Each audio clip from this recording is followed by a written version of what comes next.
Pungli itu adalah cabang dari mafia. Cabang, bukan mafia itu sendiri. Kalau mafia itu ada pengaturan bersama yang jelas, itu mafia namanya. Seperti di Sisilia itu ada ketuanya, ada petugasnya, dan ada prosedurnya cara melakukan tugas begini.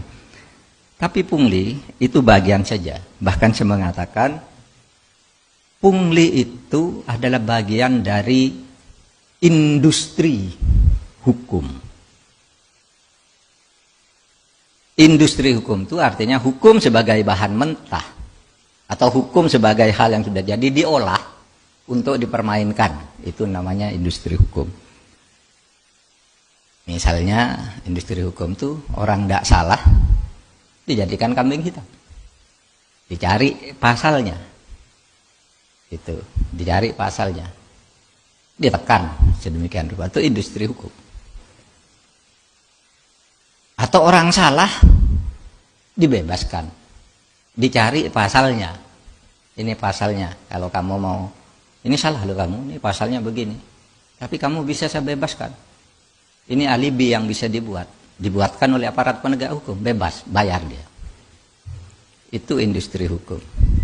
Saya pernah bercerita dan diceritain oleh sahabat saya Jaya Suprana.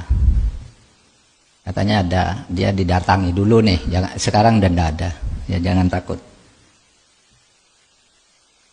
Dulu zaman-zaman Orde Baru masih sangat mencengkeram itu, dia didatangi oleh seseorang.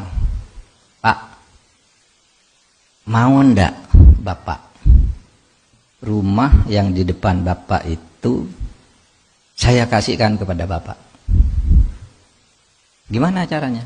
Itu kan cuma dekat nempel ke kantor saya, tapi itu rumahnya dia. Kalau Bapak mau kita bisa buatkan hukumnya. Itu namanya industri hukum. Gimana caranya? Laporkan bahwa dia nyerobot tanah Bapak, nanti kita buat buktinya lah, atur dengan polisi, atur dengan BPN, atur dengan ini, jadi Pak. Itu industri hukum. Bukan hukum perindustrian tuh, bukan hukum industri. Kalau hukum industri itu enak, gampang, tapi industri hukum. Dan orang bisa punya 1000 akal untuk melakukan itu. Tanah, ini yang sekarang mafia tanah. Gila saudara. Itu yang dikritik oleh Anwar Abbas bahwa ada ketimpangan kepemilikan tanah. Itu ya betul.